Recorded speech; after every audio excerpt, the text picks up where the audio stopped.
You are listening to They Must Be Destroyed on Sight. The following podcast contains adult language, adult situations, and spoilers for the movies discussed occur often. You've been warned. Now, take it away, Dr. Rausch. They must be destroyed on sight.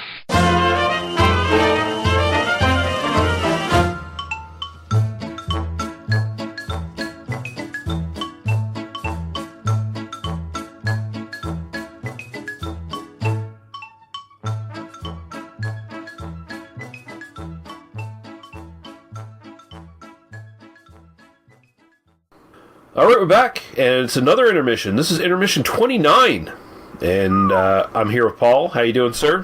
Hello.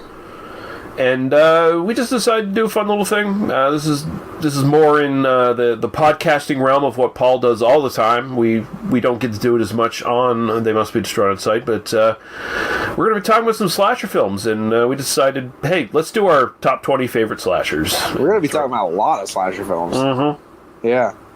Throw some honorable mentions in there. Paul went overboard on the honorable mentions. I think I got like not even 10. You got what, 20 or something 20, like that? Yeah, we said we wanted to do like a top 20 slashers, so I got 20 slashers that are in my tops, 20 slashers that are in my honorables, and the worst slasher of all time.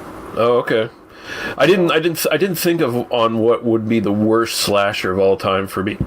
I'd have to So I have, and of course, I don't live in the world where you people live, where the 2000s ever happened. So these are all old things. All right. Well, that's good because I think I think my list will contrast with yours a teeny bit at the very least. Like I do have a couple modern films on here, modern in your eyes. So from like 1990 onwards. That is so modern. It really is. It's disgustingly modern. Yeah, but we might as well just jump into our honorable mentions first. So I'll let you go through them, Paul, and talk about fine. Well, my problem is right now is reading my own writing. Okay, the struggle continues. Now, I'm just going to go through a couple honorable mentions here, and they are probably going to not contradict, but kind of echo maybe some of the ones that you picked for your favorites or whatever, and I understand that. Yep. But I don't really feel Friday the 13th is in the top categories. I don't either. So I have Friday the 13th Part 1 is a beautiful film. Absolutely beautiful. And Betsy Palmer, I met her. She's a wonderful woman. And that's where it should have ended. And Annie was the hottest bitch in the whole place. And I really would have liked to do things to her. I do like Annie. My favorite Friday the 13th was actually Part 7. Oh, really? The Carrie versus versus Jason. I really it just took that 80s level, that next crazy 80s level. It took Zombie Jason, which makes sense, and it just took it to that next level. Okay, we got another one, The Mutilator, that just fucking loses it. The Slayer, Superstition, as we covered on the thing. Yep. One of my favorite shot on VHS is Night School. I have on. With Rachel Ward chopping people's heads off. Yeah, very good. Night School, Slumber Party Massacre, always a good time. Sleepaway Camp, horrible sausage fest. I really wish. I mean, I'm thankful the sequels took care of all the lack of tits because they just bombarded the fucking thing with it. But Felicia Rose, of course. Pledge Night, the whole soundtrack is nothing but Anthrax, which is pretty fucking awesome. Right here we have Happy Birthday to Me. I always found that to be a little fun one. Killer. Is that the Bloody Birthday. Yeah, yeah. Happy Birthday to Me is the one. Yeah, okay. 1981. Driller Killer is a dirty little bitch of a film that I've always appreciated, but it's definitely not in my tops. It's just one of those nasty, dirty little films. The Killer, it has one of those things where I don't know if anyone will actually like you ever. Like, you're just kind of a scumbag. You're a bohemian scumbag. And he's just this artsy dick, and he can't stand his neighbors, so he starts murdering them. It's like exactly. Hey, old buddy.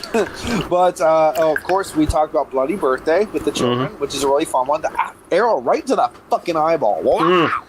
Holy shit. Okay, Cat of Nine Tails, a giallo. Yep. The first step into the giallo territory. Cat of Nine Tails is actually really good. You have the blind uncle and the niece.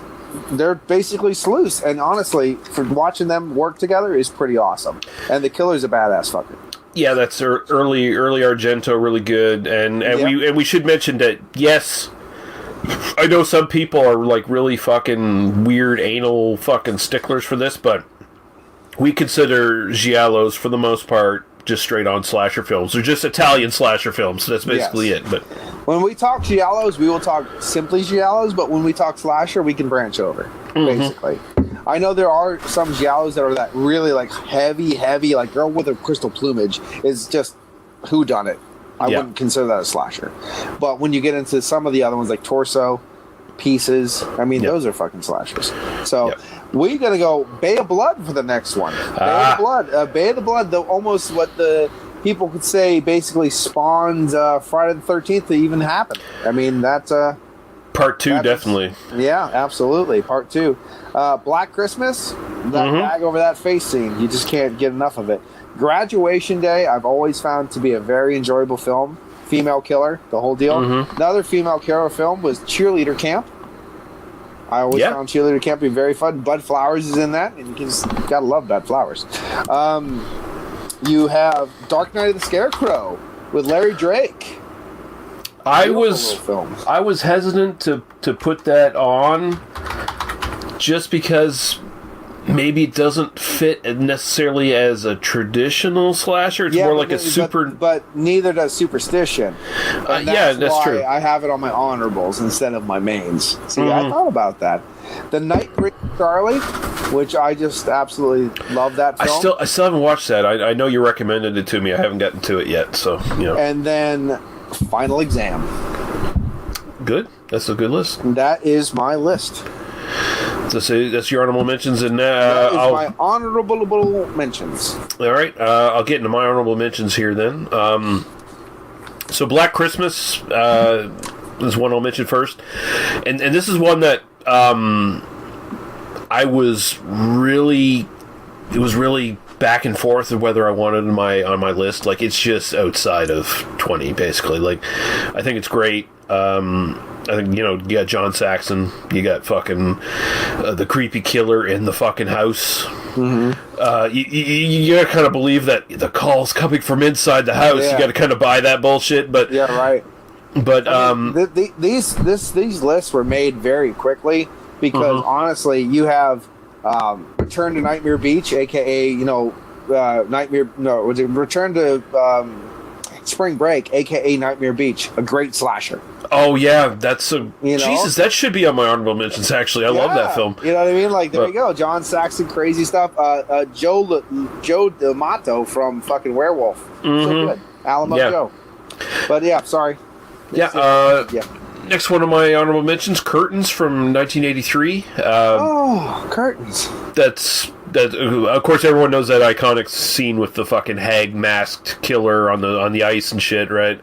But it's more than that. There's some really cool shit in that film. Friday the 13th, the final chapter from '84. That's pretty good. Like that and part 3, I kind of position together as kind of the same thing. I like part 3 because of Dana Kimmel.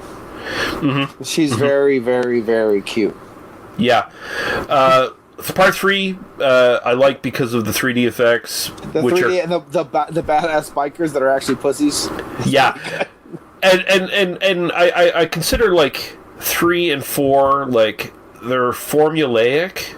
But they're like perfect examples of the formula that's used as slashers for the most part in the 80s. So like they do it kind of better than anyone else as far as like a technical kind of stance, I think.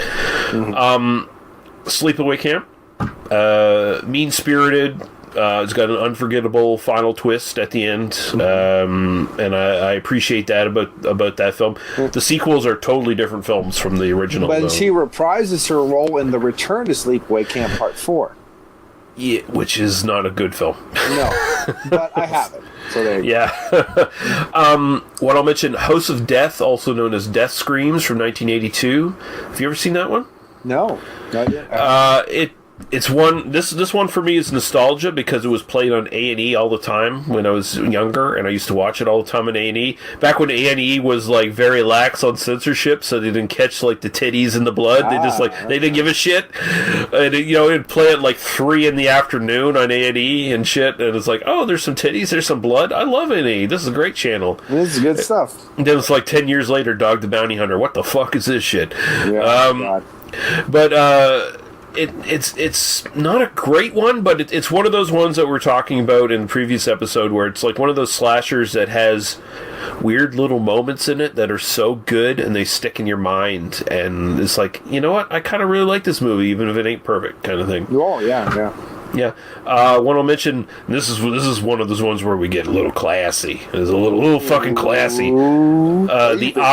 The Eyes of Laura Mars from 1978, which is, it doesn't quite get into super slasher territory, but it basically is a slasher film, but it's kind of, big budget, and it's got some psychological underpinnings and stuff like that, but I think it's really well done, and it's worth watching.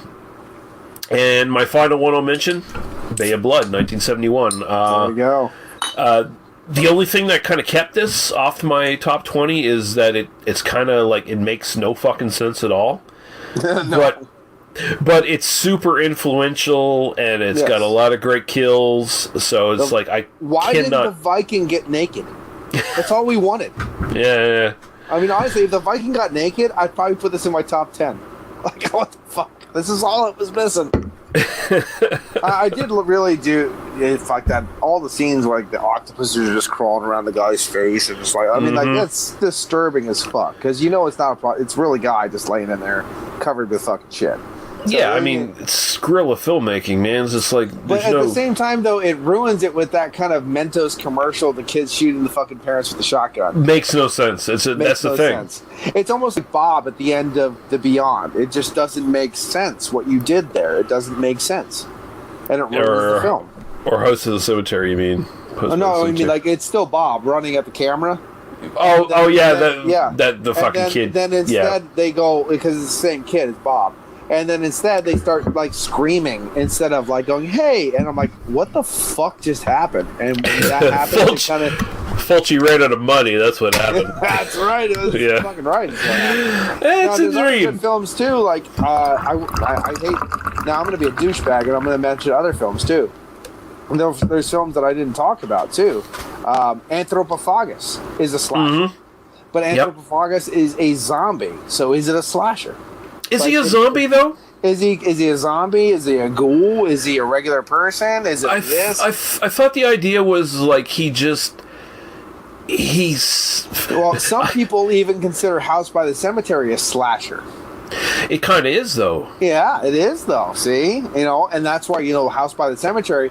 If I consider that a slasher, like hardcore slasher, it'd be in my top fucking number 1 because it's one of my favorite movies ever.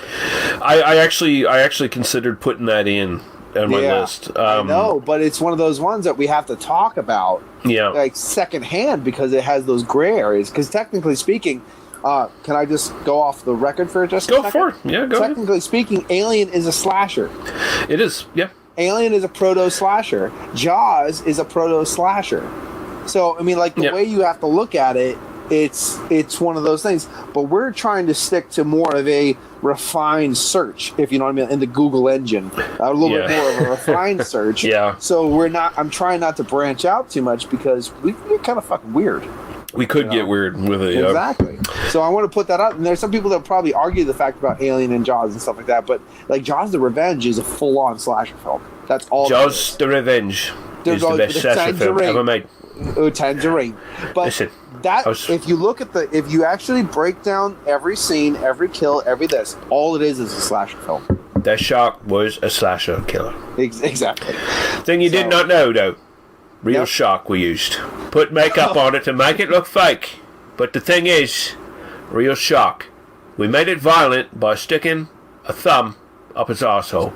I lost Shakira. It was not Shakira. I kept off the set. I did not want that shock seeing my lovely wife Shakira, who I have sex with on a daily basis. No age gap there. Creepy. No age gap there. Although she's got quite the gap. I'll give it. I'll give you that information right there. Most people do not know that. Waggity smaggity doo.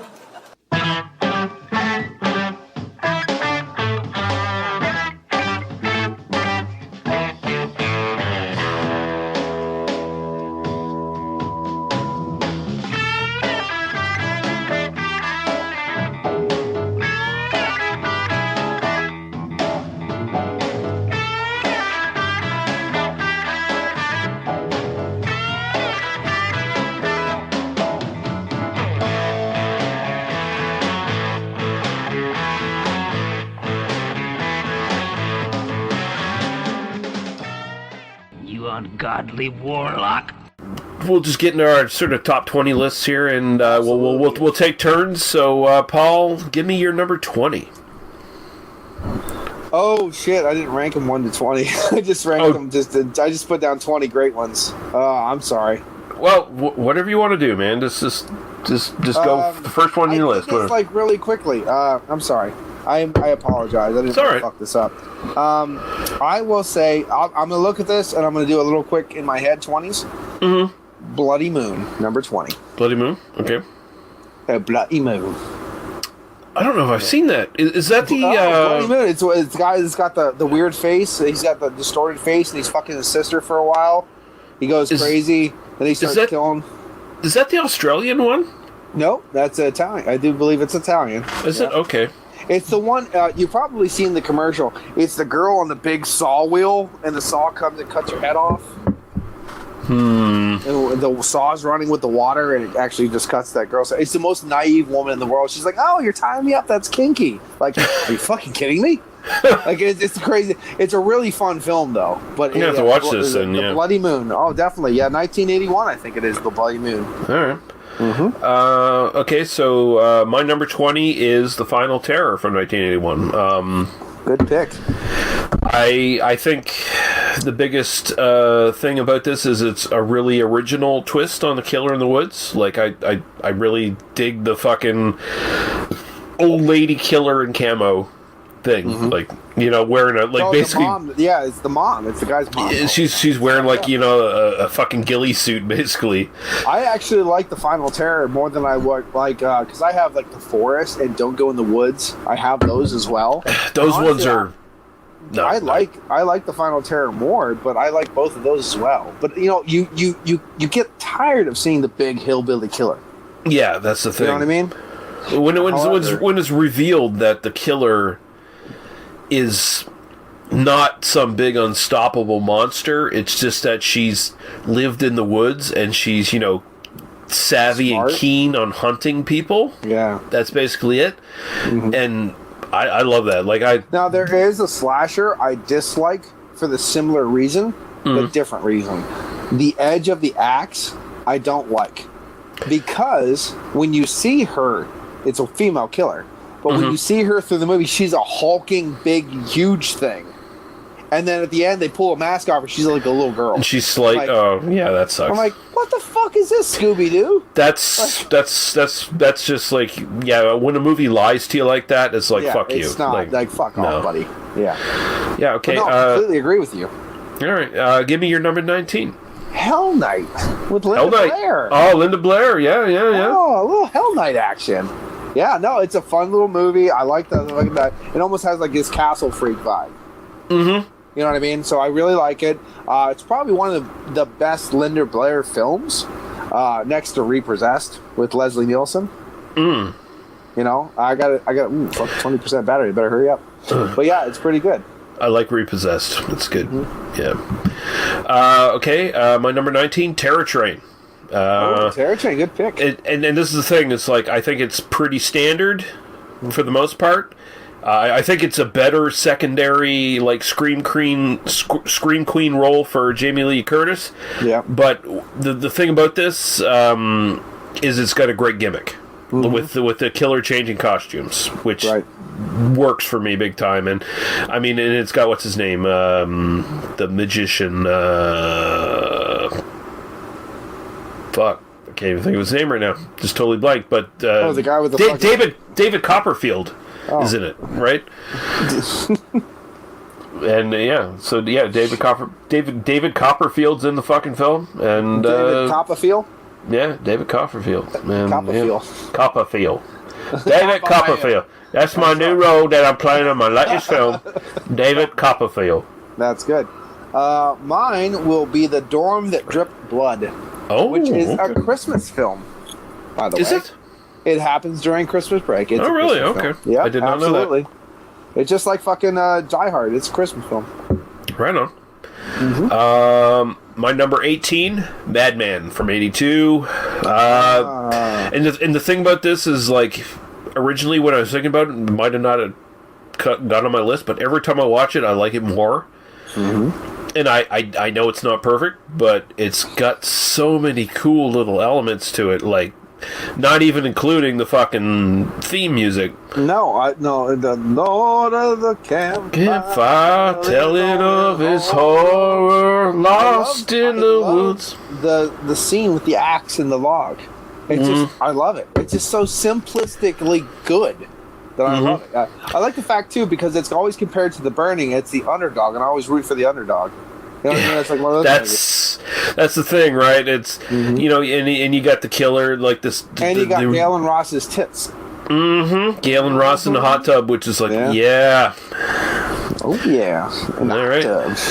Your next one, Paul. You're. I'm not on this show. Terror at 10 Kill. Oh, Terror at 10 Killer. Okay, yeah. I like that one. I like it. I think it's good. I heard so many bad things about the film, and I watched it, and I fully enjoyed it. Absolutely enjoyed it. So I said, you know what? Fuck you guys. I like this film. And that's why it's on the list. Right on. I have seen that, but I can't. It was so long ago, I can't speak to the qualities. No, I had a good time watching it. My next one, Dress to Kill from 1980. Oh, my God. With Michael Caine. Caine. Wearing a dress and a wig. That opening scene where she's getting raped in the fucking bathtub but loves it at the same time, and she's reaching for her husband, like it's all in her brain. I'm like, this is fucking twisted, man. Yeah, like, I think this greatly twisted. I think this film does the best job, and it honestly is pretty much the only film that really tried to do this at the time. It's the best. It's the best bridging of American slasher, giallo, and Hitchcock in one film. Yeah, absolutely, yeah. Brian De Palma, you know, like just sort of firing off on all cylinders. He doesn't go as super deep as I would have personally hoped, but I still think it's great, and worth seeing. So there we go.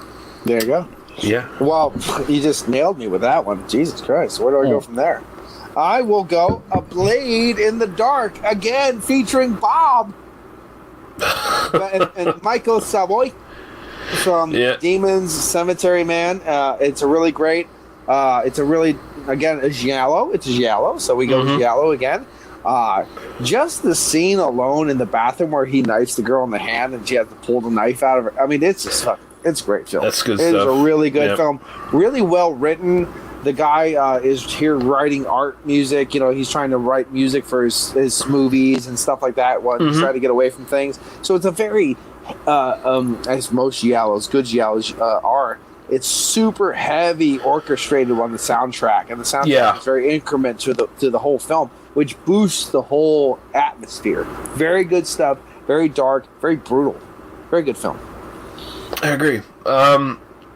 My next one I'm going to mention, My Bloody Valentine from 1981. What a poser. And my only note for this is Nova Scotia represent. That's basically it. But no, although like it actually has a good gimmick. It's got a cool looking killer with the fucking breathing mask and all that shit, and I like it. Yeah, my next one is My Bloody Valentine from 1981. Holy shit! Oh, we're on the poser train. I don't tell you, like it's a flawless film. It's really well made. The gore is fantastic. I love the whole scenery. I love the whole feel of the film. I like the whole fucking fact that everyone's just drinking beer and having a good time. Everything's perfect about the film. Everything is perfect about it. That's the Maritimes for you. And it should have never, ever had a remake. And the fact that I love they try to fake an American accent, but every time they say sorry, I know they're fucking Canadian. Yeah. Oh, you fucked up, bud. The movie gives itself away every goddamn time someone speaks. Absolutely. Yeah. Next. My next one, Friday the 13th Part 2. And in my opinion, this is the best of the series. It sets up the formula for the other films, but Jason here is not Jason in the rest of the films. No, he's like, the redheaded weird Jason. Yeah, I liked sack-headed hillbilly Jason. Part 3 is supposed to happen the next fucking day, and the Jason in that is bald, mutant, fucking hulking Jason who's like 7 feet tall, and it's bullshit. So it's like, I consider everything after this a different series, but Part 2 is the best, and it's got the best final girl as far as I'm concerned, because she's the smartest final girl. What, Amy Steele? Yeah. Yeah, no, she's a tough bitch. Mm-hmm. Yeah, she goes through hell. She's like hinted at being like a psychology student of some sort. So she's like, oh, put on Jason's dead mother's sweater because he's a big lumbering fucking mentally deficient killer. He might buy into the fact that I'm his mother, and he did basically until she stepped aside. Mm-hmm. Yeah, so it worked. Yeah, I got one for you. Okay, tell me what you think of this, bitch. Just Before Dawn. Oh, you're speaking to my heart now. Yeah, I'm telling you. Spoilers. This is a little higher up on my list. Oh, I got a lot of high class shit coming. So okay, just saying, the final girl, final kill, fist down the fucking throat. Boom. Yep. And I love the fact that the guy who drives the station, the RV most of the time is the bad guy in Killer in Blue, I think it's called, on the Werewolf series. That's where the first time I saw him in 1978, 87. Really? So very cool to see him in a reprisal into a film. Just Before Dawn, hillbilly goodness, pretty fucking brutal actually. And I love the final girl, and I love her tenacity. Yeah. My next one, Tourist Trap. I was hoping you'd say Tourist Trap. Mm-hmm. And my notes here are mannequins are fucking creepy, and this is the best goddamn thing Charles Band ever stuck his name to outside of From Beyond. And, there you go. That's a bold statement, so that's good. I like that. I don't think that's a bold statement at all, because after From Beyond, he was like doing Puppet Master and bullshit like that. A lot of people like Puppet Master, though, you know? Yeah, a lot of people are stupid, though. Like, I like the first Puppet Master because Lee Churl got my dick hard. Like the gagging noises she would make. There's some good Puppet Master films, but I mean, let's face facts. Charles Band made his career after this of making little puppets. Charles Band also did the Evil Clergyman that I just reviewed too, with Barbara Crampton and Jeffrey Combs. I've never seen that one. And David Warren was in that too. I'm not sure. Oh no, that was from a TV series that never aired, right? Like they turned that into a movie. Yeah. I have that. I got that. So, yeah, that was half an hour long. That was actually good, and it's like, oh, something Charles Band did that was really good, and it never showed up. Oh shit! It's good because you can't have it. Okay, yeah. There you go. I'm just looking through my doodly-doos. New York Ripper. Okay, yeah. Quack like a duck. We're gonna get some fucking Fulci. It's about time we got some fucking Fulci in this bitch. Mm-hmm. That is the one where it's like you can go, yeah. Well, outside of his giallo, his earlier giallo, that's the one where you can go like, yeah, full on Fulci slasher. It's fucking great, isn't it? It just and then when he's slicing the eye in half.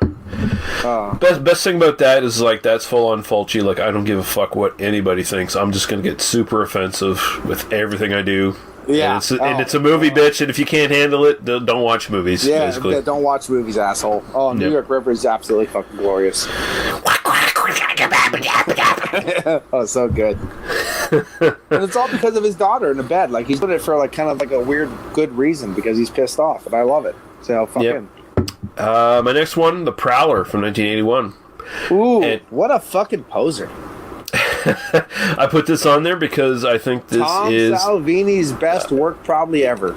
that you took the words right out of my mouth. This I'm is sorry. his best fucking work, and that alone makes this a classic slasher because the fucking effects are so goddamn good. No, I can only echo your words by not agreeing with you. Don't go into the house. Great, I like Absolutely. it. I like it. 1979, absolutely one of the best totally underrated, unknown films out there that people just waltz on by. Watch I think this thing. It's fucking it's amazing. I think it's better than Maniac. It is better than Maniac. You're fucking right. It is. It Yep. is stupid good. Okay. And I did not put it on my list because I kind of knew you were going to put it on yours. Yeah, it's just one of those things. It is so fucking good. And My next one, The Burning. The Burning. You are just riding that bandwagon, aren't you? I kind of am, yeah, a little bit, Yeah. But I mean, the kills are great. When you know what, once you finally seen the fucking full version of the film, that raft kill is just amazing. And I like that the killer he's kind of modeled after a giallo killer in the way he looks. No, absolutely. And Yeah, and I just 100%. and I always get a fucking buzz out of seeing like an 80s slasher film where it's like an American slasher film.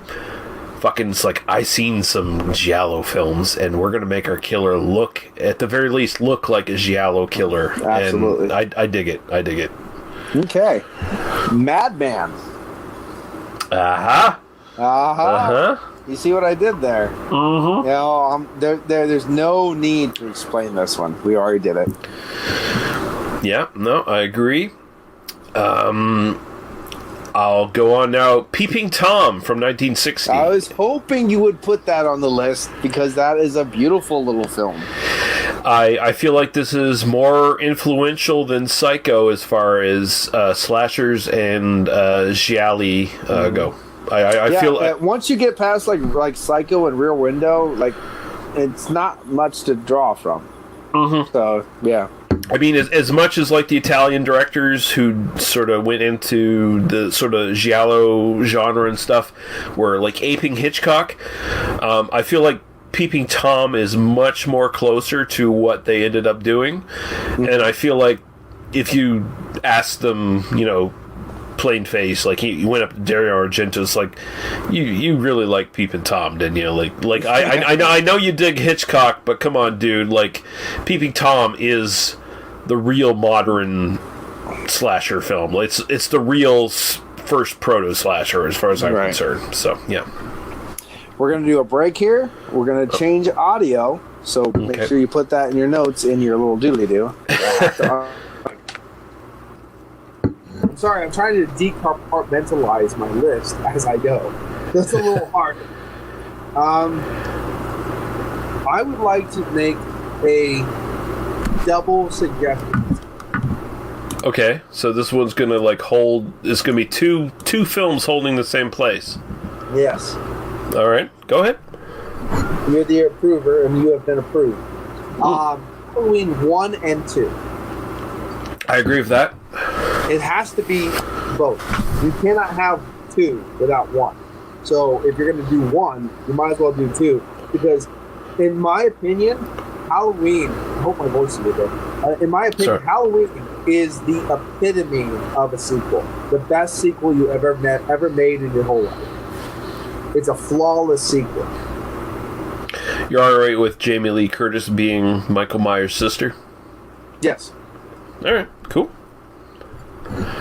I can go either way, honestly. If I watch Halloween 1, I will watch Halloween 2. I will never watch Halloween 2 without watching Halloween 1. But if I watch Halloween 1, I'm watching Halloween 2. It's just the way it is. I respect that decision. Yes. It's good stuff. Yeah, good choice.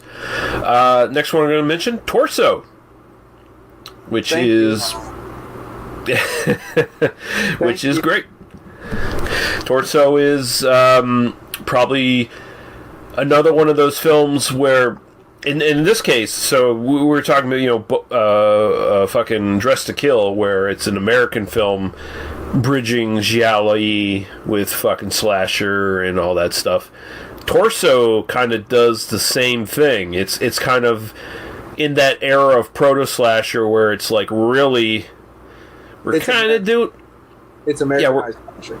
Yeah, we're kind of doing giallo, but we got like a lot more tits and we got a lot more blood and shit going on. We got a lot more bare-faced murder. Mm-hmm. You know, and I'll tell you what, I'm making a giallo right now. I have it written called Death Sense the Fog. And it is basically inspired by the Pine Forest murder scene in Tulsa. Oh, yeah. That's good stuff. It is just glorious. I mean, it's one of the dirtiest but most surreal looking scenes you've ever seen while it's happening. It's very visceral. But at the same time, it's surreal. It's like a that fucking state that you don't want to wake up from. The fucking ski mask the killer's wearing and that and shit. Like, yeah, that's good stuff. It's good. Very good stuff. Crazy. Yeah, your next one. Pieces. Aha! Christopher George. Yeah. Christopher George and the Wong Kong Kong Fu moment. Oh my god! Just out of nowhere. Yes. But there's a lot of stuff in this that's out of nowhere. Like Linda Day George, like, you bastard! Bastard! Oh, it's so... I love the fact that the corpse rises up out of nowhere and rips the guy's dick off. You know, this is just why I love this film. It's a beautiful film. Again, it's raw, it's visceral. You have red herrings, like at least 3 red herrings at least through the film. Mm-hmm. People really, I really actually get angry about the fact that people piss on pieces. And I don't understand why. I don't get it. It's so fun. It's a fun film. It's not bad either. It's not a bad film. It's a good film and a fun film. It's like if like Tenebrae had laughs in it. Yes, if Tenebrae had jokes. That's all it is. Yeah. What the fuck? My next one, Stage Fright. That is a beautiful film. Marco Savallo. Here's the funny thing about Stage Fright. It was filmed the same time Dario Argento filmed Opera. Using the same fucking people. Yep. That's the best thing. And those people, the main girl in both films, was in fucking Cemetery Man as a hooker. Yeah, no, Stage Fright's great. I mean, Mikel Suave, or however the fuck his name is fucking pronounced. Savo, yeah. It's great, that he actually, he's just one of these, these things in the Italian film industry is where you graduate to eventually becoming a director, right? I don't know if they do it anymore like that, right? But he graduated through it, and he's under the tutelage of fucking Argento, and fucking he just brings this great fucking late day slasher in the classic 80s era. And I consider this basically the last really great slasher of the 1980s, in my opinion. No, and I agree with that. And it's just got these iconic moments, like the economy of kills, where most of the kills happen within like a 5-minute period or something like that in the film. One guy gets his guts drilled out through the door. Mm-hmm. It's pretty fucking fantastic. If you watch Maniacs Meet podcast on the BA News channel, you might see that 1987 or 88, my favorite film pick of that year was Stage. Yeah, it's a great film, and the killer with the big fucking owl mask. I mean, you can't beat it. It's great. It's got this ominous kind of approach to it. It's just weird. It's got this weird darkness to it with that owl mask, and it's not. Here's the thing: is I never found it comical at all. No, at all. So it's not a funny film. Like, it's got ridiculous characters who get killed, but it's not funny in the way it's like laugh out loud or anything like that. No, like, it's absolutely not. It's like pretty sick. It's pretty dark. And the way it lingers on the killer too, like the killer finally thinks he's basically offed everybody, and he's just sitting on that chair, And, you just got this long scene of, like, it's like looking at the killer. Out, and he's just waiting. Mm-hmm. And then you see that key, and she's looking at the key, and she's trying to hit the key. Oh, it's good stuff. Yeah. I am going to pick an unknown film you've never heard of in your whole life. The Prowler. Yeah, no, Prowler's great. Fucking Prowler's great. Okay, the Rosemary's Killer. Yeah, Rosemary's Killer. Yeah, that's right. There was two moments in The Prowler where I was set. One was the shower scene with the pitchfork. With the pitchfork, which is fucking great. Yeah, there is semen all over my face. Now, the other thing is, like, Tom Savini, I still to this day don't know how he did this. When he puts the bayonet through the guy's head, yeah, he pulls up, his eyes go white, like he's like, which would normally actually happen in real life. And I'm like, oh my fucking god! And I'd have to say, now this is conjecture, I'd have to say you learned that while you were in Vietnam. He might have watched somebody stick a poor Vietnamese villager with a knife and do that. Yeah, that might be true. I don't know that by accident. Because, Savini, for as much as he's great in his fucking special effects, he's a bit of a creep and a weirdo. Yeah, he very might have seen that and just shut his mouth and used that for a movie. I'll use that later when I get back. Thank you. Yeah, I mean he's a weird fucker. Oh, nobody has told me. You, my friend Gary Hill, other people I've known who have like gone to conventions and met Tom Savini. Nobody, not a single fucking person, has told me he's a good dude. Like, yeah, everybody's told me 6 times now I don't like him. Everybody's told me he's a really dismissive, douchey prick who is only interested in having women sit on his lap, basically, and get money. Yeah, that's all he is. Which is like, okay. Yeah, he may very well have killed people. He comes up to my nipples. I'm like, fuck you, bud. But great special effects, can't deny it. Yeah, no, great special effects, absolutely. But okay. He's noted for special effects at Midnight from John A. Russo. You know how I love Midnight. Mm-hmm. Yeah. There for 20 minutes, he did the guy when Hank got shot in the head. That's the only thing he did, and he left. But he gets credit for fucking special effects. Like, fuck you, bud. Yeah, he did a consulting job on that, yeah, it's just what it is.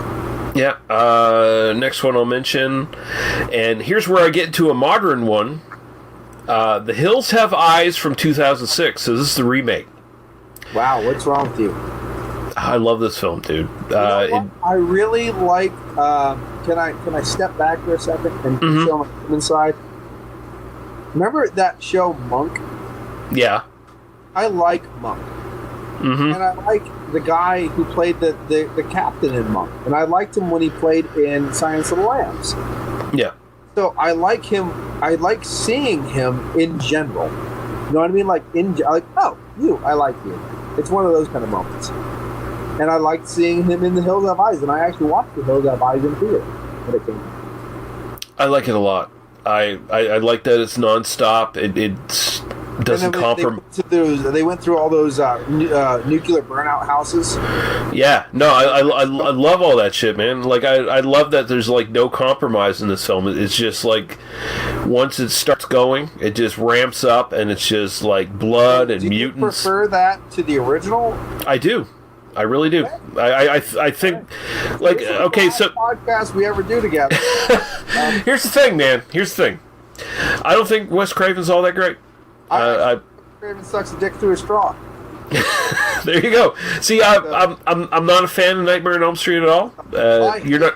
I hate Scream. I wish he died before Scream. I hate everybody that likes Scream. I pretty much want you all to die of some kind of horrible disease. So there you go.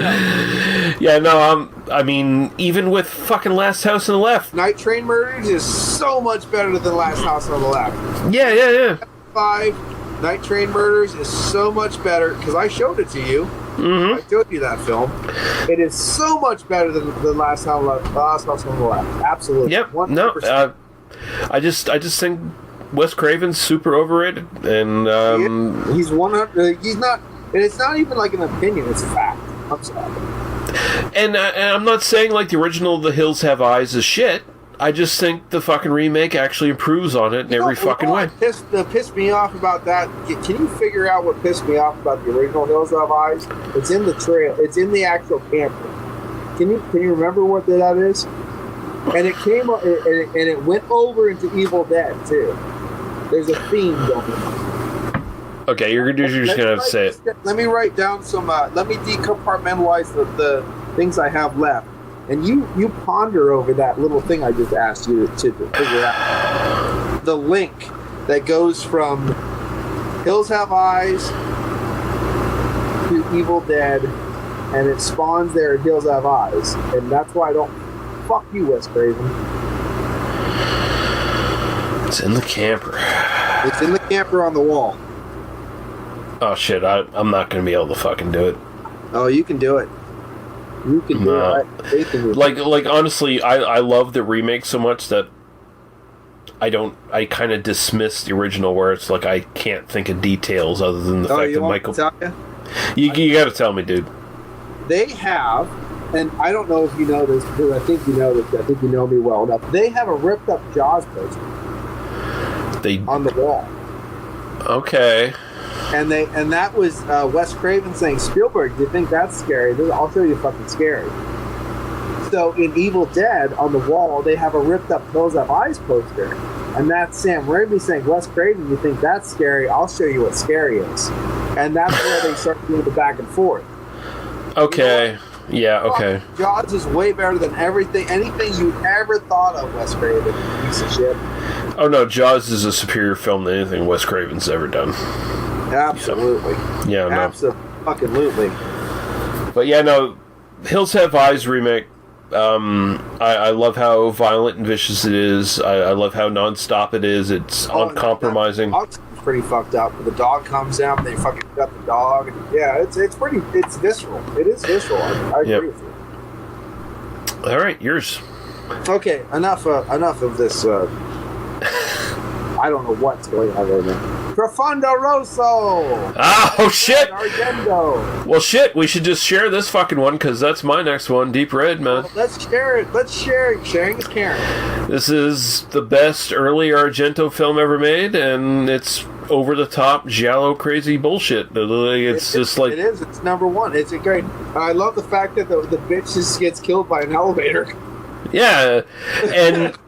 And I love that Argento fucking he gives away the killer early in the film. If you don't catch it in the mirror, you don't know. But if he shows it to you, man, and it's the fact he's toying with his audience. Mm-hmm. Yeah, it's beautiful. And I mean, people argue proto slasher, and I'll give him that. Whatever, it's still a slasher, and well, slasher and giallo, but I mean, it's got the childhood trauma angle to it and all that shit. No, but they brick the fucking dad in the house, like the skeleton in there with the Christmas tree still up and shit like that. I mean, it's really cool. It's fun. It's twisted. I mean, honestly, like the opening to it's kind of Pieces, but in the 70s. But it's not as cut and dry as Pieces. That's true. But yeah, I think that's the thing is, I think modern slashers like Pieces, it's all blood and craziness, and the kid gets traumatized. The cops come in and clean up the mess and send the kid away. This is different. This is okay. Now we have to fix all this. Yeah, nobody knows anything. Like it's one of those kind of deals. So it's a little bit of a thing, but it's fun. It's fun. Well, I guess I'll just go right back into mine then, since you just fucking all over my shit. Oh yeah. The Burning. We just did that. Yeah. Burning's great. Yeah. It's fucking great. I just love it. It's got fucking Jason Alexander actually looking like a sexy little man. He's back when he's just like he's a little stoat little dude, he's kind of a funny guy. guy from fucking back to our Short Circuit. Yeah, Fisher Stevens. Yeah. A fun little film. Cropsy's really cool. I really like it. I have to give it the seat above Madman because the simple fact it's well made, it's well acted, it's very entertaining. Most people can watch it without getting bored at all. Mm-hmm. I like the film, you know what I mean? But I like Madman too. And yours, your next one. Okay, my next one, Wolf Creek from 2005, and for me this stands. Get out of my office. Fuck you. The thing here is about this film.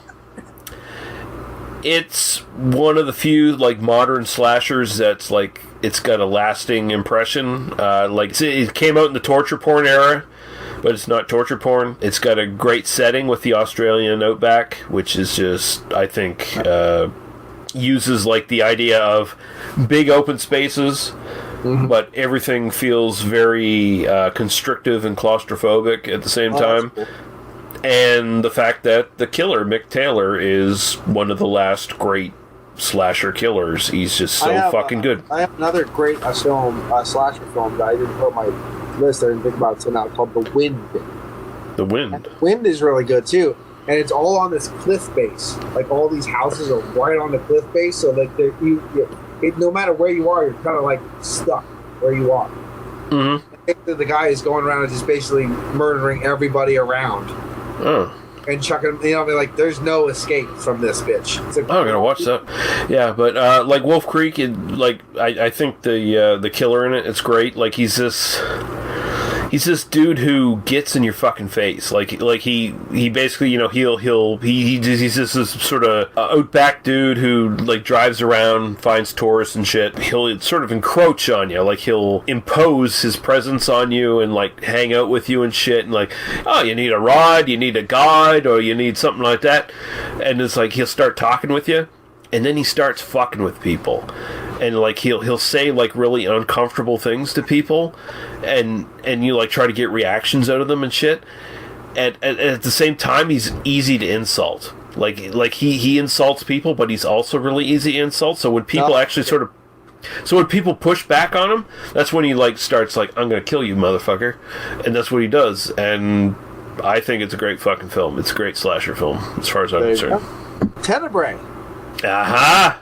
That's on my list as well, but we'll get there. Alone, it's a fucking 10 out of 10 film. Like, it is fucking Tenebrae. It's one of Dario Argento's most disgusting, in-your-face, concise, straight-to-the-point fucking giallos there are. It's my favorite giallo. It's always fun to watch. It's disgusting as fuck. Girl gets mauled by a dog. Who doesn't want that? And there you go. It's my favorite Argento film.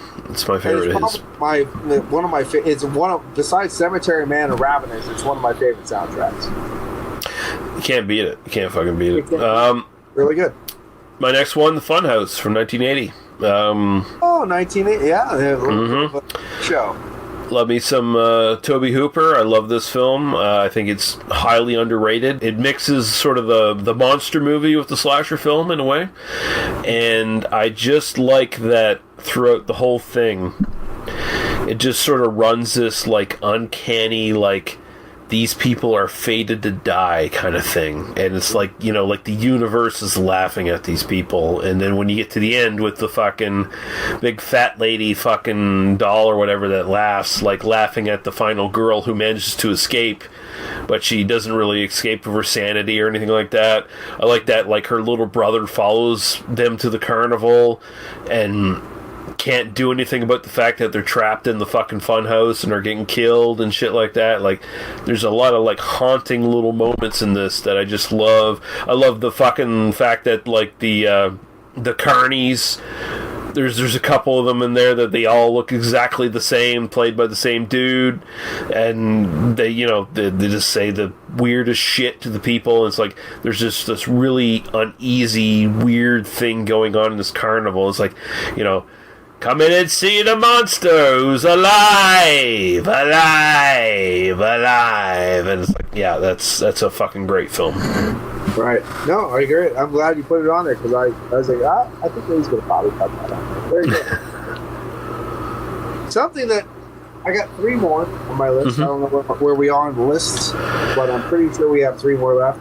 One that makes me pitter-pat a little bit now and again, Intruder with Danny Hicks. Okay, yeah. Oh, 1989. It finished the 80s with what I consider a non-cliche, strong splash. Great effects in it. Danny Hicks, Ted Raimi, and Sam Raimi. Bruce Campbell technically in 3 seconds at the end. Shows up for a minute, yeah. Who cares who you are? He's the piddle that gets cut to pieces. And I think the one guy who was the owner of the store is the same guy that's in Reanimator. It looks like him anyway. I don't know if it's exactly him, but it's the same guy, and he's been in other stuff. He's a great actor too. I can't remember who the fuck his name. He is off the top of my head. But Intruder is a beautiful film.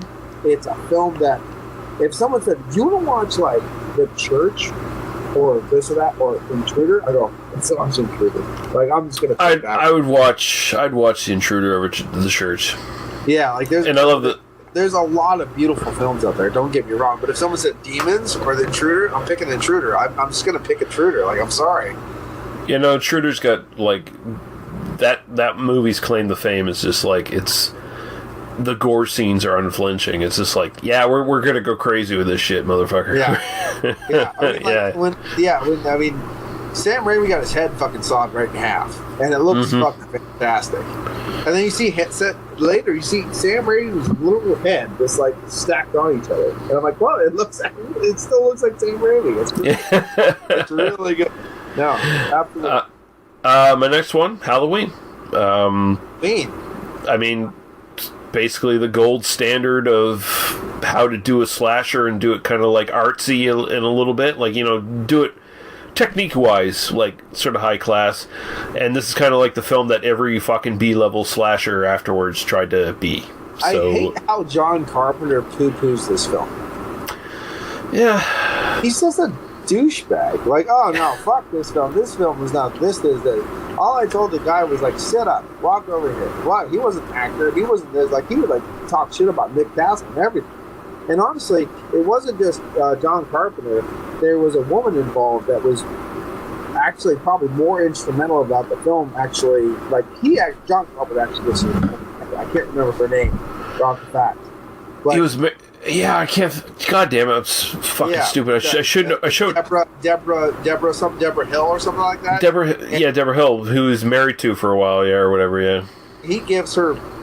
Thankfully, he gives her very much credit. Like, no, Deborah did this and Deborah did all this. Well, yeah, she was involved in like most of his early films. Yeah. Yeah, and it's really nice that he actually does that because he gives nobody else fucking credit for anything. He's such a douchebag. But Halloween is a great fucking film. Yep, it is. I agree. I mean, I really didn't need him tainting it with his dickness, but at the same time, it is still a great film. Yeah, your next one. What was that? Your next one. Well, I have 2 more, so I will tell you them. The Town That Dreaded Sundown. Oh, wow, right on. It is just fucking fantastic. It is entertaining. It is scary. It has Dawn Wells, which I want to lick her asshole.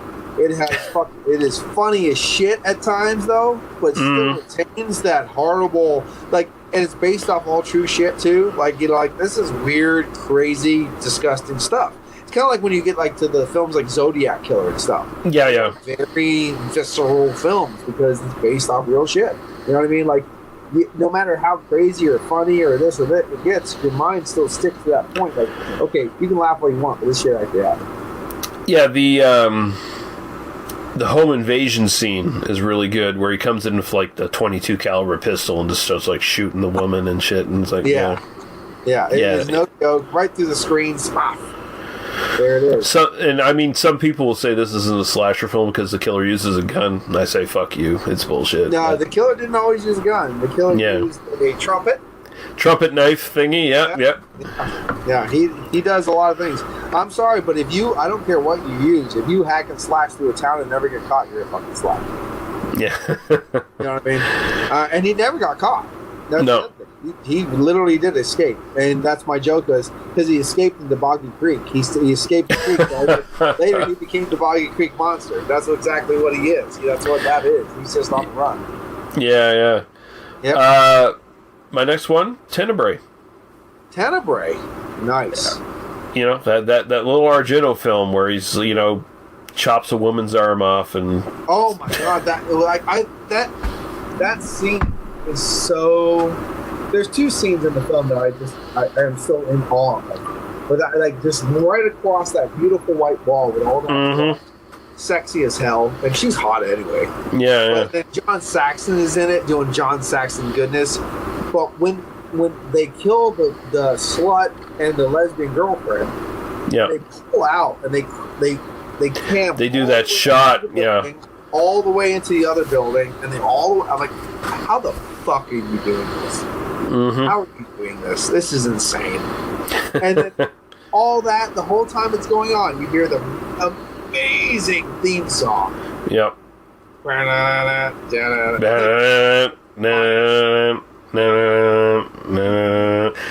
gonna have to end this episode with that theme song, I think. Please do.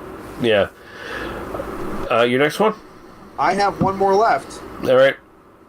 Okay. I got two more left, so we probably got our lines crossed here somewhere, but it's fun. I did do Halloween 1 and 2 in one shot. And I think we agreed on one where we talked about it at the same time, so that probably fucked us up. We talked about the one at the same time, yeah. Yeah. It's not a big deal. It really doesn't matter. Doesn't matter. We're bullshitting anyway. Favorite slasher, if we have to go, because again, we're going on a kind of broader scale. We're pulling a lot of things in. Has to be TCM, man. It's this Chainsaw Massacre, 1974, the greatest fucking slasher ever fucking made ever. Because it's fucking Texas Chainsaw Massacre. It's the fucking best film ever. Like, that's my number two. My note was the face of America in the wind down of the Vietnam War, basically. Just like, shit. It's the best fucking film ever. It's amazing. It's absolutely fantastic. Here's what's happening in your country, basically. It's like you got two opposing forces. You have mass market America, and you have the local business. I mean, it's the same kind of deal. You have the new generation, and you have the one that's just been forgotten and like plowed over. Exactly. Yeah. And I mean, fuck, it's one of the most unnerving films ever made, from fucking the score to the sort of beats in it, where it's like, you know, like that first time Leatherface shows up and grabs the girl and it's like pulls her into the house and slams that fucking metal door. It's like, it's still effective. When Jerry goes in, he opens up. Yep. Pulls Jerry in and slams the door in here. Yep. That's monumental. Yeah, it is. It's a great fucking film. But my number one. High tension. Yeah, that would be a swerve, wouldn't it? Just Before Dawn. Before Dawn. What a horrible film to put in your number one. Fuck you. This one creeps me. This one still creeps me out, man. From the fucking. Hey, it's on my list too. Yeah, from the score to the reveal of the killer. The gimmick behind the killer, like what's really going on.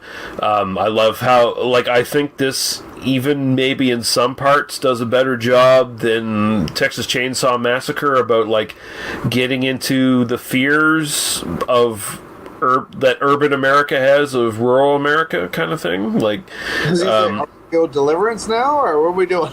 a little bit in a way, like it kind of has that, because it's like these like Appalachian, well, not Appalachian, but I live it every day. I get it. Yeah, but these woods folk who are like not connected to regular American society at that point. Like these kids, they drive. I always I look at Just Before Dawn the same way I look like another honorable mention is like Mother's Day. Like just out there fucked up people who have no line they base anything on. You know, like we all like we live on that line and we go, you know, there's no line. Yeah, no, it's a total different world. It's like, you know, these kids, like this one dude inherits a bit of land from like some uncle or some shit who who the fuck? He might have never even saw that land. Like, it's just like something that was passed down through family lines or whatever. Yeah, and so they walk in there, and they walk into this, like, community of weird woods folks, and they got these two mentally retarded fucking killers who fucking... They treat other people like fucking prey, just like Leatherface does. They take trophies from the people they kill and wear them and shit, which is creepy as shit. You have that fucking scene where the redhead chick gets naked and is like making out with her boyfriend in the waterfall, and you see in the fucking background the killer come down through the waterfall and go underwater, and then the scene where the redhead chick gets killed, where the two killers show up in the church there, and like, they don't show you what happens, but it leaves it to your imagination that they probably raped and killed her, you know, and it's fucking horrific. Like, again, great fucking final girl. Inside of that structure and gets picked up, and the blood goes down, and see that dang on that. Oh yeah, the fucking opening where that Lloyd Kaufman looking fucker is like. Oh god, yeah, he gets all fucked up in there. He looks up, is like, he sees the killer.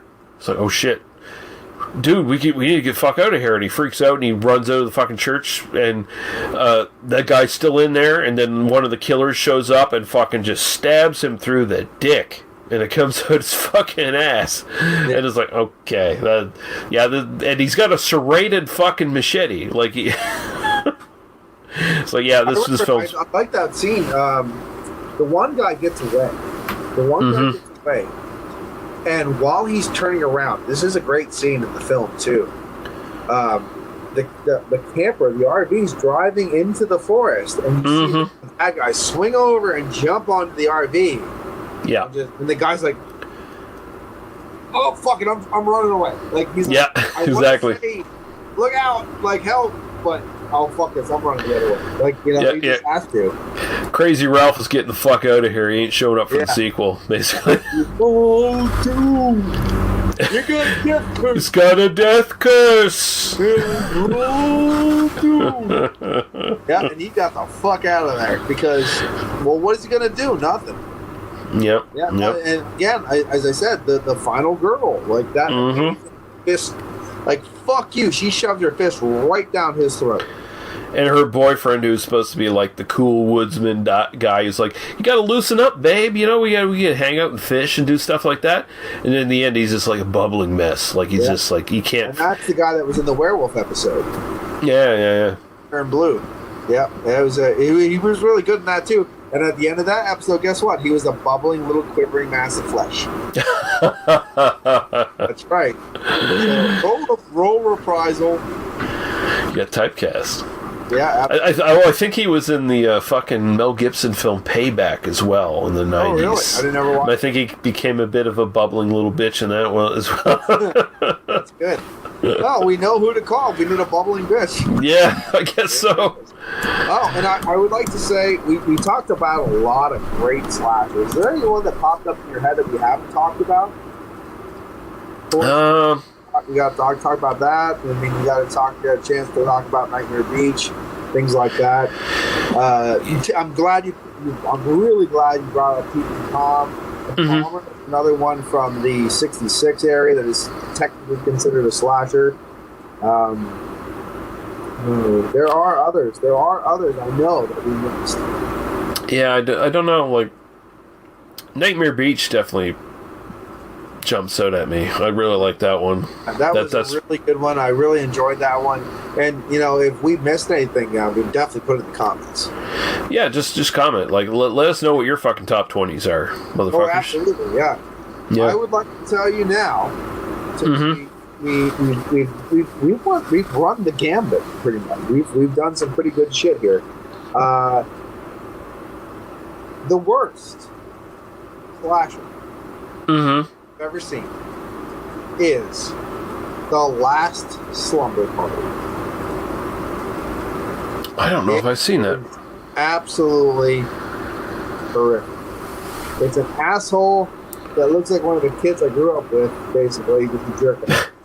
Dressed as like a Joker, like in a Joker outfit, like a clown Joker outfit, killing kids and around this fucking house. It's just, It's horrifically bad. Like, I can't even watch it. It's so... I have watched it, and I will never watch this thing again. It's probably one of the worst films I've ever seen. It is absolutely just... And it came on the same disc as Terror at Tenfield. Oh, really? Oh. I really like that one, and I really hated this one. So, yes, definitely check it out if you get the chance to see it. Now, we talked about some of these films. These films do have sequels, like Slumber Party Camp, Slumber Party Camp, like, or Sleepaway Camp. Sleepaway Camp, Slumber Party Massacre Part 2. Christopher Bernard from Wings, which it's good. I like it. Yeah, definitely. They have good sequels and stuff. Halloween, everything after Part 5 can go suck a dick. But other than that, it's just good films, good stuff. Yeah, I'd be hard pressed to think of like the worst slasher film I've seen, because I kind of forget those films. Like, I just try to forget them. If I looked at them like my fucking Letterboxd or something, I'd probably find one or whatever. Well, but whatever. there's fake giallos. Like, I have this film called Bloodbath in the House of Knives, and it sucks. Like, that sucks. But it's trying to be a giallo. They're just trying to be like an Italian slasher ripoff, blah blah blah, whatever. It's garbage. I have some really underground independent people that are trying to make like little slashers, like Room for Rent. It's you know what I mean. It's a short film. It's kind of crap.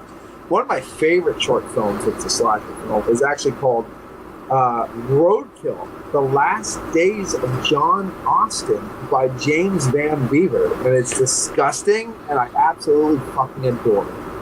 I think you shared that with me. I'm pretty sure I watched that one. It is. It's 14 minutes of pure gore. Yeah. And it's disgusting, and the guy's fucked, and I love it. But when you get the last slumber part, it's bad. They're really bad. I don't know what to tell you. Well, I'll just avoid that one then. I have heard of it, but I've never watched it, so I'll just fuck that. I mean, there's other ones we didn't really talk about Maniac too much. Maniac is definitely one that people should actually watch. It wasn't on either of our lists. But good. The Last Horror Film, for example, is really good. Oh yeah. That's actually good. like the Last Horror Film more than I like Maniac. It's got that's got the same two leads in it too. Yeah, absolutely. And again, Carolyn Monroe. That we just recently reviewed on Maniac's Meat is The Undertaker from 1987 or 1889 or 87. I like that one too. It's pretty good. You know what I mean? It's not the best, but for what it is. Wasn't that one unfinished? Yeah, that was the unfinished one. Yeah. One that Joe Spinell owned the only copy of, and then it was supposed to. It was supposed to be like Maniac 2 in a certain way. Yeah. I mean, so there are weird, crazy ones. And we talked before, there are other films that would fit into the slasher genre, but they're a little bit out of that realm for what we're talking now, too.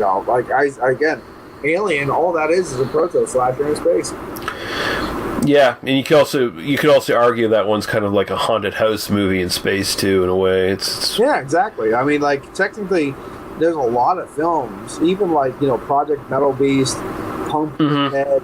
You have Leprechaun. They're all just technically slashers. It just I didn't think of fucking Pumpkinhead. That kind of is really a slasher film. It is, because it's a guy going around and killing everybody, and it's a great film, absolutely fantastic.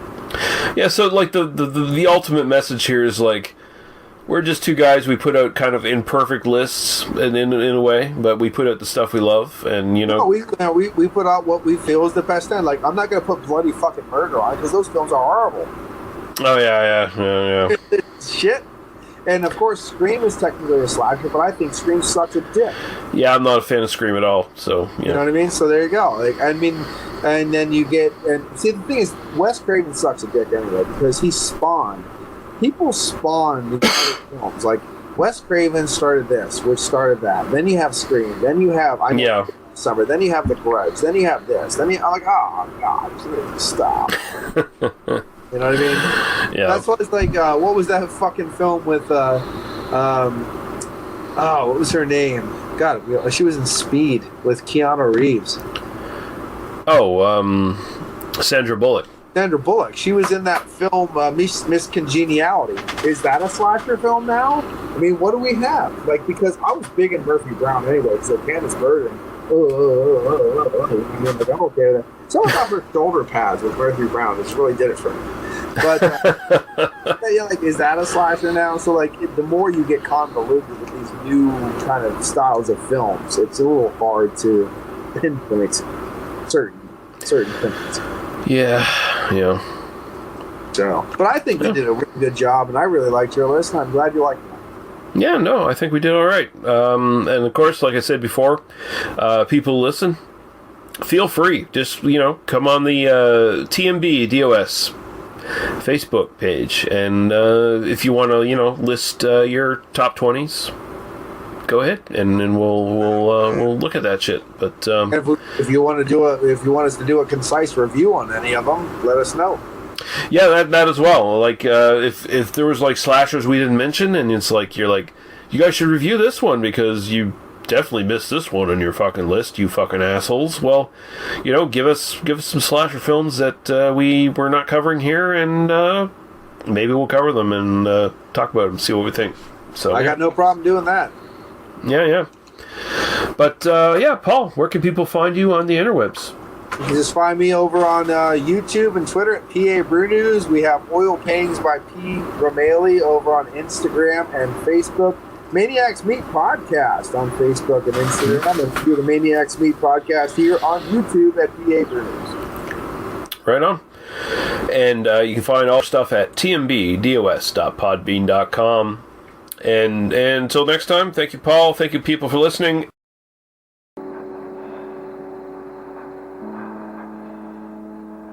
He's real.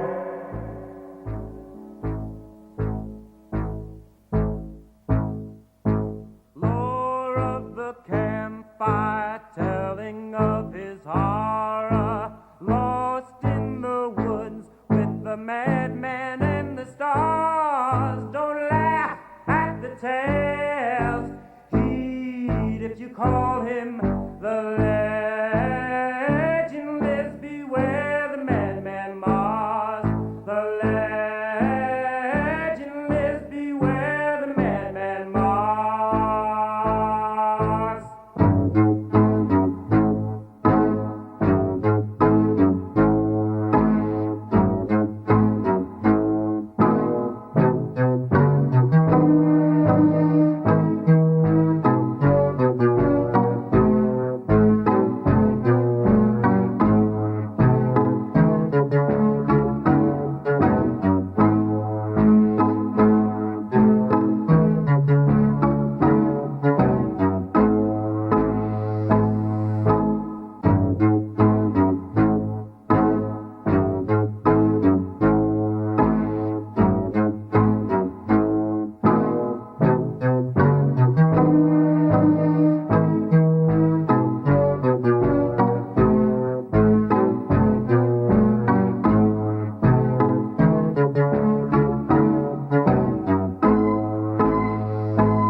Thank you for listening to They Must Be Destroyed on Sight.